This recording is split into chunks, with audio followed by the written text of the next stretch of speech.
So you're at Western Texas Junior College now, and that's when you and Right, I West walk Tex. into your life. Right. You're at West Texas Texas Junior College, 1978. right? And you've got just fantastic talent, and you're ruling the roost in junior college ball in Texas. And tell us a little bit about your times at Western Texas Junior College, because that's where we first met. Right. Well, that was really a job that was, you had to do everything. I mean, wash, drive the bus. I mean, you name it, I had to do most of everything. When I got there, when we put our list together, there was a total of 17 players. And I never forget, the cafeteria closed on Saturdays and Sundays. And when I got to Western Texas, some of the guys that were on the previous staff had been stealing, and they had put them in jail for food, oranges, apples. And I was damn. And they had told me these things. So we had $100 to give to the players for the weekend. You know, if you had 10 players, gave them $10 a piece for the whole weekend. That wasn't enough. We had 17 players. 17. So I went to the AD and I said, look, I haven't talked to my wife yet, but I'm sure she'll do whatever we need to do for these kids. I said, what I'm going to do is ask you to ask the cafeteria people if we can use the cafeteria, and we'll feed them ourselves. We won't use their stove. We won't use anything. We just want to use the facility. So he did, and they gave me a key, so I could use just the tables to sit them in. So Rose had no Saturday and Sunday off the entire years that we were in Western Texas. So she cooked all the food for the We players. took $100 and she went to the stores, and boy, she was. I mean, we had a little restaurant in El Paso that for 2 years we had, that it was my side job, and that's what she did. So she fixed up food, and Yvonne, my little girl, and my boys, Nolan, Bradley, we all pack it up, take it and feed these kids breakfast, lunch, and supper. That's what we did. They ate better, as the players would say, because we wish the weekend was here every day. You know, that we ate. She would get those throw me backs, whatever the prices were. That's what she did. And I think that drew Paul Pressey and Greg Stewart. You know, when you got a coach and his players, that's a constant. You know, they have to eat. I have to be around them. It makes. I mean, it was like this is my rest of my family. We gotta go. You know, we're gonna eat together. We're gonna play together. We're gonna fight together, and that's how we became. You know, and there was not a weekend that she wasn't off until May 15th, when all of them went home. Then we come to El Paso. So you win the junior college national championship, Nolan, at Western Texas Junior College, and now we come to the next step in your coaching career, Tulsa University. How did you get the Tulsa University basketball coaching job? I was at a UTEP game. The AD there, Mr. Jim Bowden, sitting next to me, says, Nolan, did you know the Tulsa job is open? I said, no. He said, you ought to apply for it. I said, okay. I'm going back home. I was there visiting at Christmas time. I drove, when I got back to Western Texas, I just wrote a note to who it may concern. I figured he would get nothing. If you want to win, you need to hire me, Nolan Richardson. That was You got right to the point, huh? That's it. The guy called me, which was Emory Turner. He said, I got your resume. I love it. Yeah. I said, yeah. He said, you know, I know a little bit about your teams. I said, you do? He said, every person I've talked to mentions your junior college team that they could probably recruit off of. I said, oh, that's good. I said, he said, we'd like to sit down and visit with you. We can fly out there and pick you up. What day? And they came and got me. Mm-hmm. Well, it just so happened that we were going through regionals during the time this job was open. So I went and visited. We sit there and talk. Oral Roberts were dominating. And one of the biggest guys said, look, coach, and I'm sitting there, can you beat Oral Roberts like that? Because they were the other big school in Tulsa. Tulsa, they ran the show, they took the money, yeah. I said, how many times do you play? He said, twice. I said, twice, then we can beat. Mm-hmm. He said, that's all I want to hear. Mm-hmm. So he sits back, and I could tell he was the man. Mm-hmm. Mm-hmm. Next day, the thing about it is, Billy Tubbs was in the picture. Yeah, that was who they really wanted, That's right? who they wanted. Yes. So Emory said to me, he says, Nolan, we're going to make one more ditch at Billy. He said, I guarantee he's not going to take it. He wants that OU job. He said, I know because I've heard. I said, well, if it happens, coach. That's what I was thinking about. I said, if it happens, it happens. Mama, yeah. Well, it happened. Mm. He called me up. He says, Billy's going to stay. We're coming to pick you up. We want you to be our coach. Mm. So now I sign with him, come back to sign. My junior college team is still playing. I go back. Now we get to Hutch. Hutchinson, Kansas. For the national championship. Yes. And I'm already the coach at Tulsa University. Mm-hmm. So what an advantage. The guys couldn't go talk to anybody. Well, I'm a junior college coach still. Yeah, and they can't talk to your players. I got Eddie in there.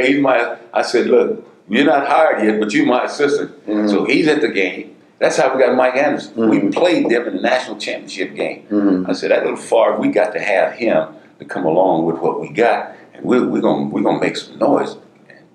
And we got to Mike, and he said, oh man, I'd love to play with Paul now. And he never even thought about going anywhere visiting. Mm-hmm. And so that's how it all took place in Western Texas.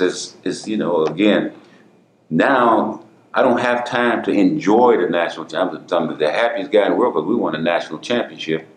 But then we get snowed in. We can't go home. I mean, we got to pull over and churches and get blankets, and it was a blizzard. I mean, it was ugly, but we survived it. We called in front. It's about 9. I'm gonna say about a 12-hour drive on the bus, and finally we get to start coming in where people were lined around the roads, welcoming you guys back home.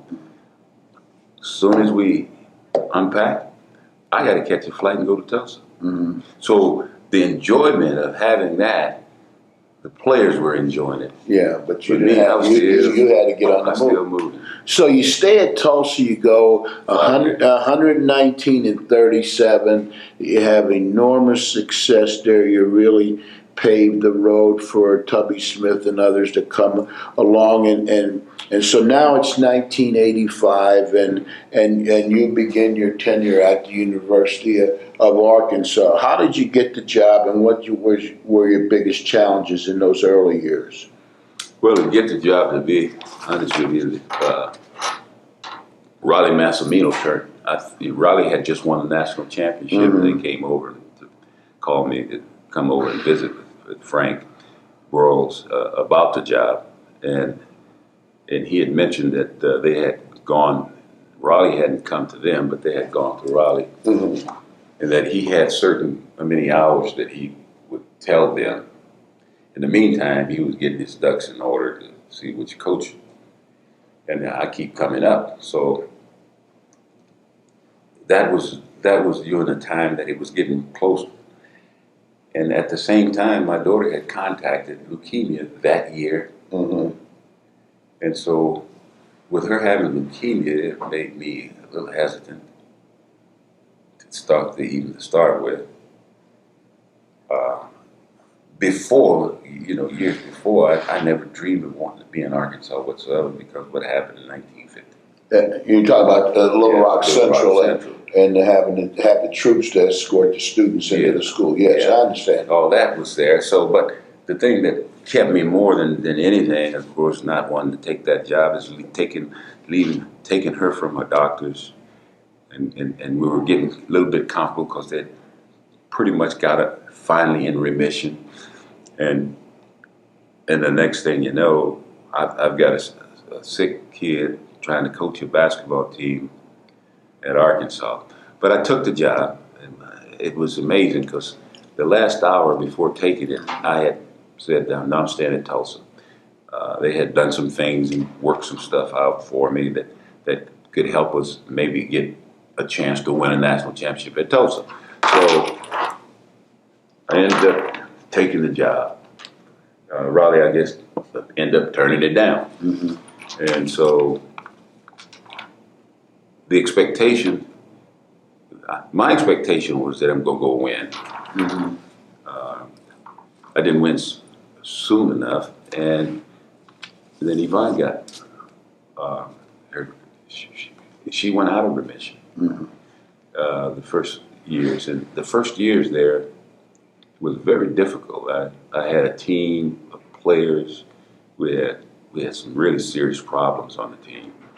A lot of drug stuff that I had to Drugs and alcohol. Alcohol. I had to clean all that out and put people in rehab. And I got a daughter that's losing her life. And Olandy and Scott Edgar and them, they did a lot. Mike, all those guys, boy, they just, it was just chaotic during that period of 1985 through 87, because she passed away in 87. But eventually, we were able to get some players in and change the atmosphere. You know, I had bum threats, letters. I mean, like Haskins used to have. I had those like it was all, man, a constant. It got so bad. Negative letters. Negative. All the. I mean, 99 negative, 1 good. You know, and it got so bad. It's Mike calling. I'll get him back. They got so bad. It got so bad that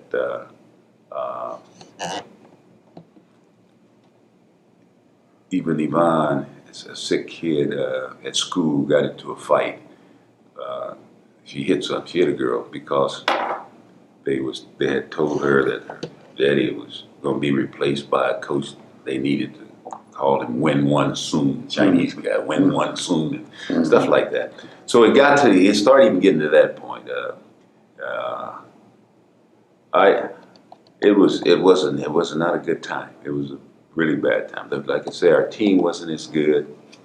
Eddie had told him that he left the national Final Four team, you know, and they believed all that. And the style of play wasn't conducive to what they were used to, you know, and it looked like rat ball and digger ball, and I mean, you had all kinds of things, hully-gully, and this guy don't know anything about basketball. I mean, it was a constant, and the newspaper were in war, and I was the prime target of the war every day. It's a constant. That's why I look at what's Mike's up there, and he can lose as smooth as silk, because they just, you know, you got to have you got to pave some roads. So, but I had to go through all that, and it never really stopped.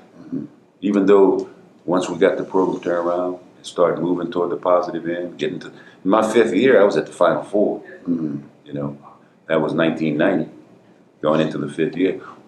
Went into the Southwest Conference, wasn't very good, finished last, then next to last, and then second, and then first, you know, because we got our players in. And that's why I say you got to give us some time. During that period, you know, even though we were doing that, it wasn't the nicest of time in Arkansas, not from a media coverage standpoint, because they had already jumped on me there, and they couldn't pull off too much. They're just waiting. Anytime that anything waggled, I could get the brunt of it. You know? So despite the fact that you were making significant progress, you weren't being warmly received or complimented. Well, I would say that, you know, from a fan standpoint, I was probably, they were the best for me, the fan standpoint. But from a media standpoint, yeah, they were, you know, that's why when I said I don't see anyone in this room look like me, or act or have the sympathies or have any kind of connection to who I am and what I am and where I'm from. I mean, they can't. And so that's why you guys, and you write the way you write, and talk the way you talk, and you're already chosen a side. And so no matter what I could do and accomplish, it wasn't enough.